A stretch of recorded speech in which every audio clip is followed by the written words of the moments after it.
Good evening, everyone. We're here to talk about a very, very god-awful case. We're announcing charges in this case of the horrific triple homicide that occurred early Sunday this week in the morning in the 5500 block of West School Street, S-C-H-O-O-L, West School Street. 32-year-old Samuel Parsons Silas. His last name is spelled S-A-L-A-S. So Samuel Parsons Silas was arrested yesterday and charged today with 3 felony counts of first-degree murder, 1 felony count of attempted first-degree murder, and 1 felony count of kidnapping.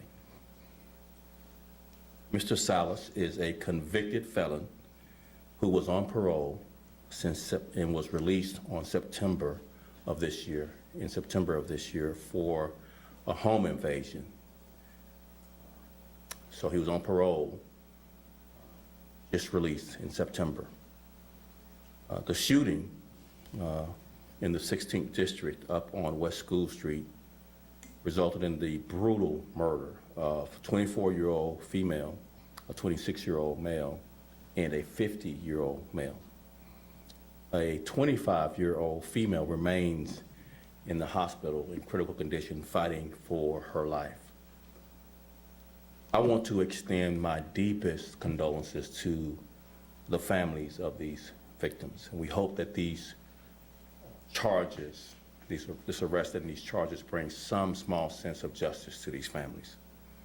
I also want to acknowledge the very hard work of our Bureau of Detectives, our 16th district officers, as well as all the coordination that had to happen with the Cook County State's Attorney's Office, who worked really closely with our detectives to bring these charges. This shooting started with a disturbance inside the club at a birthday party. Then outside of the club where the victims were, the offender who had been attending this birthday party inside confronted these unsuspecting victims and shot and killed them. Surveillance video shows the offender approach a vehicle and retrieve what appears to be a firearm. So we have video of this offender retrieving a firearm from a vehicle while outside before doing this heinous crime. And then a fight broke out. The offender began shooting these victims, killing 3 and critically wounding 1, and then he fled in another vehicle. After reviewing surveillance footage and speaking with eyewitnesses, detectives were able to identify Parsons Silas, and he was placed under arrest, as I mentioned yesterday, and charged today. I can't thank enough the Area 5 detectives, the Area 5 Homicide Investigation Support Team, and the 16th District officers who worked around the clock tirelessly to get us to this point where we bring justice to these families. These victims were out celebrating a birthday. The person whose birthday it was is one of the victims now fighting for her life. And this incident is a tragedy. It should never escalate to a loss of life.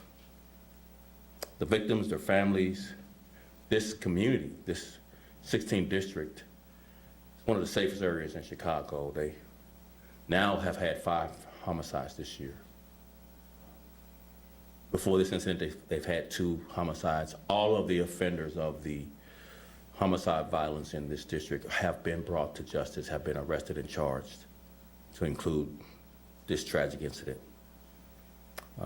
We will bring you to justice, is the message we want to send to these violent offenders. We will hold you accountable. We'll work around the clock. We'll work tirelessly. And we continue to pray for the families. With that, I'll just take a few questions. We also have Chief of Detective Brendan Denahan here who can answer a little bit more detail if you have for this case. Initial questions, please try to stay on topic so we can get kind of past that, and then if we have any off topic, we'll do the best we can to answer those as well. Yes. Superintendent Brown, Jenna Barnes, WGN News. Hey, Jenna. CWB Chicago posted surveillance video that shows the suspect going back up to each of those victims and shooting them point blank, like execution style. It's just horrifying. Can you speak to the manner of the shooting, what it says about the relationship between this guy and the people he killed, why they even fought to begin with? So I want to be really careful here, mainly because of the victims and their families are still mourning. So I don't want to go into too much detail on the horrific way these people were killed, but it was heartless. And I would just say, for whatever process goes forward, bond court, et cetera, throw away the key. Get this person off our streets. Don't release him on electronic monitoring, because he is a danger not only to this community, but to the city of Chicago at large. Throw the book at it. Can you explain what the fight was about and what the relationship? It really doesn't matter. He was asked to leave the party. And the rest is unexplainable. Why he escalated to killing 3 people because he was asked to leave a birthday party is just beyond the pale.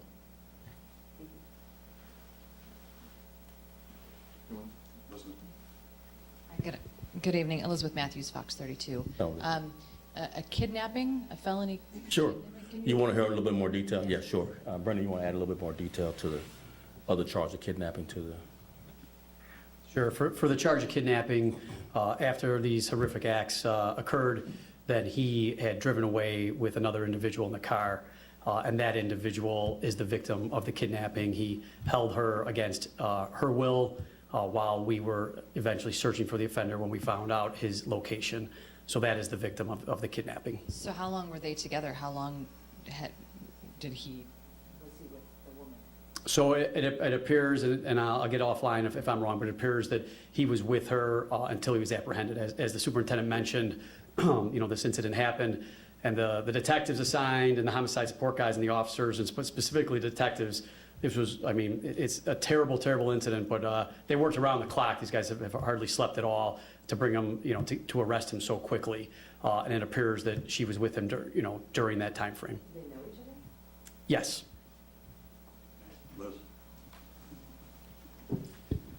Hi there, Liz Nagy with ABC7. Liz. Can you confirm that the person taken into custody yesterday afternoon at 5245 West Montrose is the suspect in this case?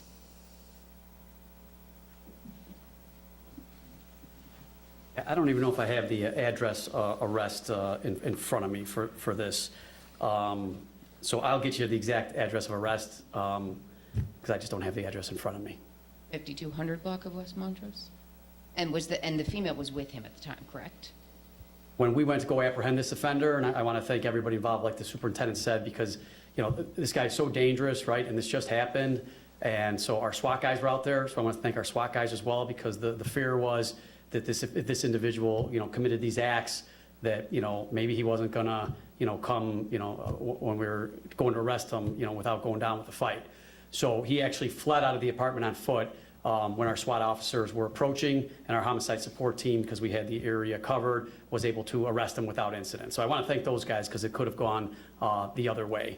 And then this other person was taken into custody as well. So I'll have to get offline with you, because I just don't have the address in front of me. Okay, and the family of the victims are very upset. They said that in that surveillance video, you can hear the woman who was with him saying, get in the car to the gunman. They are very upset that she's not been charged and released from police custody. So is there anything you can speak to or say to that family about that? I'll take this part of the question. It's really delicate in this area because we were able to bring charges because of people cooperating, giving us corroborating evidence.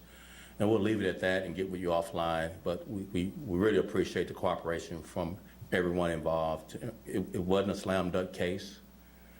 Just based on video, we had to have witness cooperation. So everyone involved, including the person that the family's upset with, helped us bring charges. So it's a mixed bag, I understand. But again, the main point was we wanted to do all we could to make sure this person was held accountable and charged. If you could come back and for an offline question after. Okay. Alex Maragos, NBC5.